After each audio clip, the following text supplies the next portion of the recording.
Hello India, मेरी आवाज़ ही मेरी पहचान है चैनल पर आपका स्वागत है।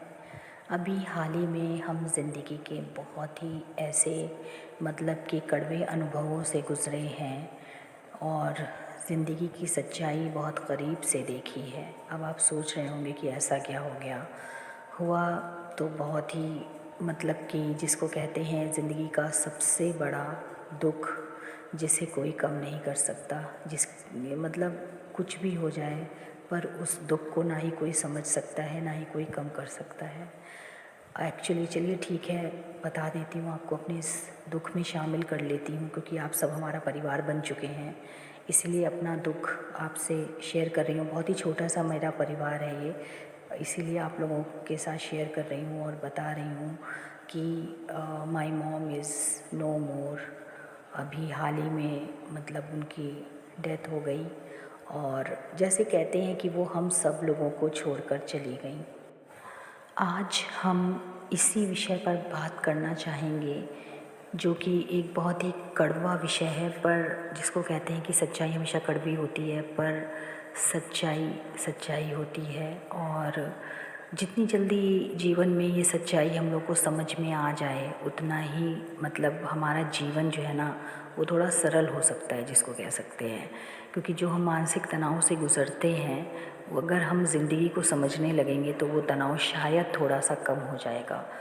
बहुत ही ऐसे अनुभवों से इंसान को हमेशा पहली बार गुज़रना पड़ता है। और जैसे हम ये कहते हैं कि हमारे परिवार में कोई चला जाता है तो हम कहते हैं कि वो हमको छोड़कर चला गया।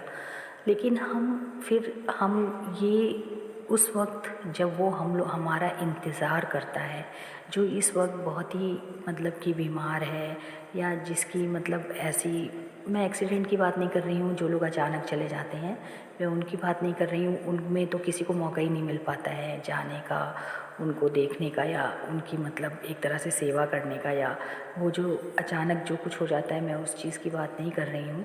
लेकिन जिन चीज़ के बारे में हमें पता होता है, लेकिन कुछ ऐसी चीज़ें होती हैं जो हम लोग ज़िंदगी में करना चाहते हुए भी नहीं कर पाते हैं।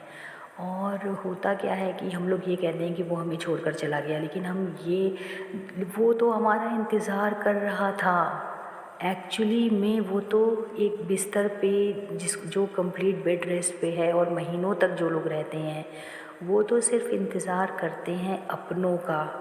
और आज हम एक सेकंड में ये कह देते हैं कि वो हमें छोड़कर चला गया। वो तो आपका इंतज़ार कर रहा था, एक्चुअली जाने वाला तो आपका इंतज़ार कर रहा था। और वो एक दो दिन नहीं बल्कि महीनों से आपका इंतज़ार कर रहा था, और हम एक सेकंड में कह देते हैं कि वो तो हमें छोड़कर चला गया। उसी पे ब्लेम डाल देते हैं। कि जो आपका इंतज़ार करते करते थक जाएं, जिसकी आँखें थक जाएं, जो कि चैन से मर भी ना पाए आपके इंतज़ार में, और उसी पर हम एक मिनट में ये कह देते हैं कि वो हमें छोड़कर चला गया। कितनी अजीब बात है ये। मैं अभी और भी ज़िंदगी की सच्चाई के बारे में आपसे बात करूँगी, क्योंकि जो चीज़ें मैंने अनुभव की हैं, जैसे कि एक चीज़ और मैंने अनुभव की है कि अभी क्या होता है कि हम आँखें, जिसकी मैं बात कर रही हूँ कि एक जो जाने वाला इंसान है, जो ज़िंदगी और मौत से लड़ाई लड़ रहा है और अपनों का इंतज़ार कर रहा है, उसकी आँखें अपनों को देख रही हैं, और वो उसकी अपनी तकलीफ़ तो है ही है जो भी है, लेकिन साथ में उसको इंतज़ार की तकलीफ़ भी है। और होता क्या है कि हम कि उस वक्त जब वो चाहता है कि मैं अपनों से घिरा रहूं, सब अपने मेरे पास हों। अब मैं एक माँ की ही बात करती हूँ कि सारे बच्चे मेरे पास हों, अगर उसका बेटा है, बेटी है, बहू है ना, नाती पोते जो भी हैं, वो चाहता है, अगर वो नाती पोतों वाली है तो मैं बात कर रही हूँ, तो वो चाहता है सब लोग मेरे पास रहें और एक एक दिन उनका अपनों के साथ गुज़रे। लेकिन मैं जानती हूँ कि नॉट पॉसिबल। ये तो पता नहीं ऐसे कौन से ऐसे इस दुनिया में, इस जन्म में अभी ऐसे लोग होंगे जिनकी किस्मत ऐसी होगी कि जहाँ पर सब लोग एक साथ हों, ऐसे जो परिवार में घिरा रहे। जब तक कि मतलब उसका बुलावा ना आ जाए और एक आराम की जो उसे मतलब कि जाने की जो लास्ट टाइम होता है वो उसे मिले। लेकिन वही चीज़ है, और मैं यही कहना चाहूँगी कि जब उसको बहुत सारे लोग अपने अपने जो चाहिए होते हैं वो तो बस इंतज़ार ही करता रहता है, लेकिन जब वो चला जाता है तब आपको पता है क्या होता है, एक हुजूम उमड़ता है और ना जाने कितने लोग मतलब एक ख़बर सुनते ही वहाँ पर पहुँचने की कोशिश करने लगते हैं। क्यों? मतलब कि मैं ये पूछना चाहती हूँ कि अब आप आए हो तो उसे क्या पता चलेगा कि आप आए हो। वो तो चला गया ना इस दुनिया में, मतलब आपका इंतज़ार करते करते वो तो चला गया। अब आप आए हैं तो क्या उससे इस बात का एहसास होगा भी कि नहीं होगा। हमारा समाज ऐसा, चलिए गैर लोग आए बाद में जिनको हम सूचना दे दें, लेकिन मैं अपनी भी बात कर रही हूँ कि हम क्यों नहीं पहुँच पाते हैं समय से, हम क्यों नहीं मतलब कि ऐसे वक्त पे पहुँच पाते हैं जब सच में हमें वहाँ पर होना चाहिए। और जब वो नहीं है तब हम और बहुत सारे लोग जितने भी हैं, तब अगर हम जाते हैं और फिर आप चाहे जितना भी अपनापन दिखाइए, चाहे जितना भी मतलब ये समाज का जो एक नियम है, मैं इस पे कोई सवाल या उंगली नहीं उठाऊंगी, लेकिन मैं ये ज़रूर, मुझे शिकायत ज़रूर है कि बहुत सारे अपने तब क्यों पहुंचते हैं जब उनके पास खबर आ जाती है शी इज़ नो मोर या ही इज़ नो मोर, अब वो वहाँ पर क्यों जाने के लिए परेशान होते हैं, क्यों नहीं वो उस वक्त आते हैं। अब कुछ मत करिए, आप खाली मिलने के लिए, जब इंसान ज़िंदा है तब आप मिलने के लिए क्यों नहीं पहुंच पाते। और फिर क्या हो जाता है कि जब ये ख़बर आती है तो सब पहुंच जाते हैं, सब पहुंच जाते हैं। अभी एक दिन पहले तक कोई नहीं पहुंच पा रहा होता है, मैं इंक्लूडिंग अपनी भी बात कर रही हूँ, और उसके बाद फिर सब पहुंच जाते हैं। क्यों? ऐसा क्यों है? क्यों हम उसको खुशी नहीं दे पाते लास्ट टाइम में? जाने वाले को, मेरे ख़्याल से ऐसे बहुत से लोग हैं जो शायद ही चैन से, मतलब अपनों से मिल कर के चैन से जा पाते होंगे। ज़रूर उनकी आँखें किसी अपने को ढूंढ रही होंगी, ज़रूर उनकी आँखें किसी अपने को ढूंढ रही होंगी, और सबकी अपनी मजबूरियां हैं। काश सब मतलब कि सब एक दूसरे को समझ पाएँ। जाते जाते एक बात, एक फीलिंग अपनी ज़रूर आपसे शेयर करना चाहूँगी। मुझे ऐसा लगता है, मतलब मैं पर्सनली बात कर रही हूँ कि मुझे ऐसा लगता है कि जाने वाले को आपका पहले आना, मतलब मैं अपनों की बात कर रही हूँ कि जाने वाले को उसके अपनों का पहले आना शायद ज़्यादा अच्छा लगेगा, और शायद उसे ज़्यादा सुकून मिलेगा, ज़्यादा खुशी मिलेगी। और उसके जाने का जो टाइम है ना, जो भी उसका वो मोमेंट होता है उस टाइम पे जब जान निकलती है, तो शायद वो आसान हो जाएगा, बहुत आसान हो जाएगा।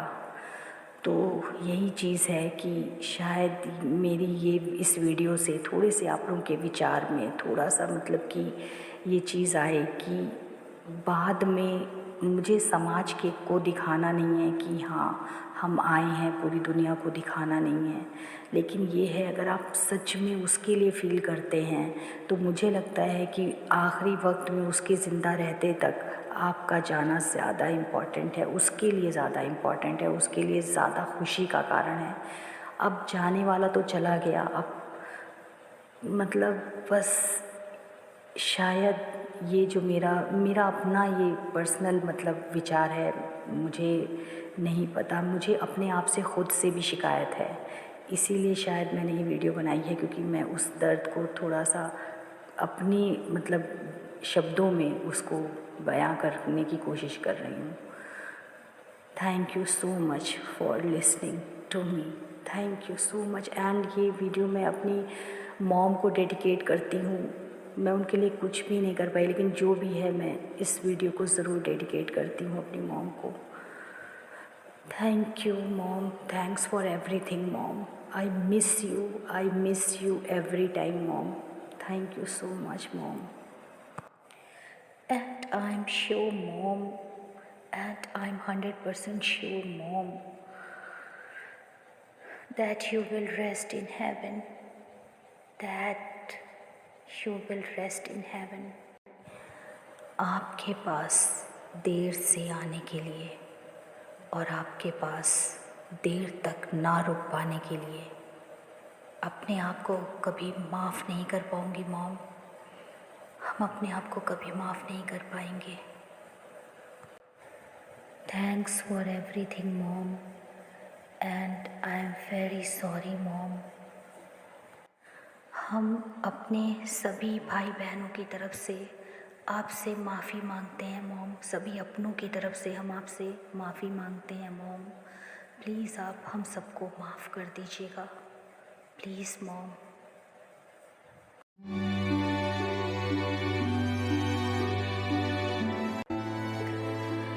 हम बेवफा हरगिज़ ना थे, पर हम वफा कर ना सके। हमको मिली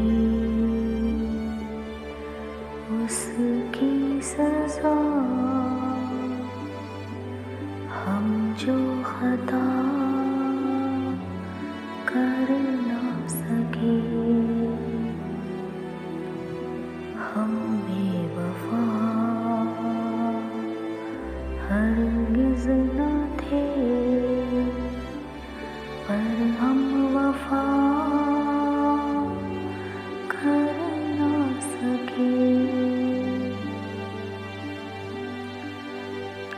कितनी अकेली थी वो राहें हम जिन पे अब तक अकेले चलते रहे। तुझसे बिछड़ के भी ओ बेखबर, तेरे ही गम में चलते रहे। तूने किया जो शिकवा,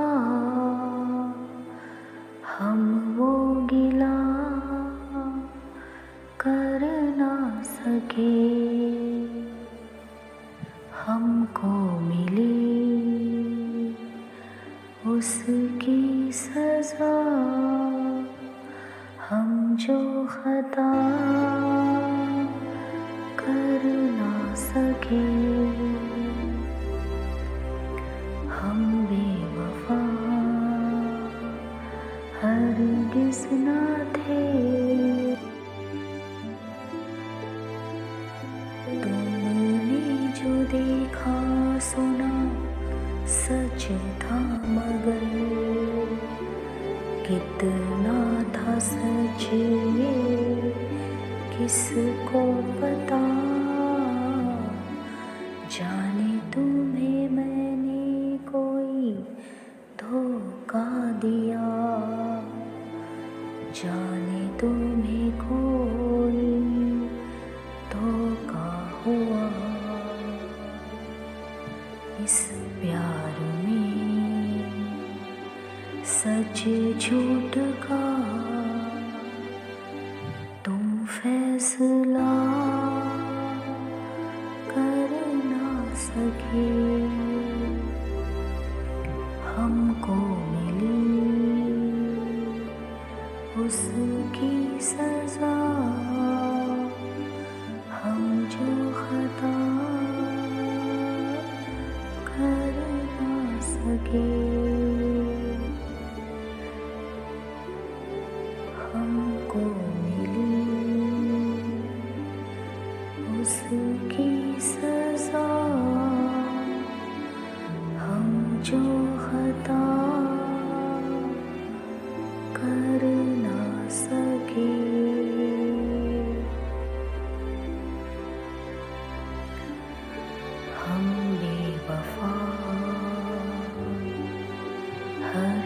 हरगिज़ न थे, पर हम वफा कर ना सके। हमको मिली उसकी सज़ा, हम जो खता कर ना सके। हम बेवफा हरगिज़ न थे, पर हम वफा कर ना सके।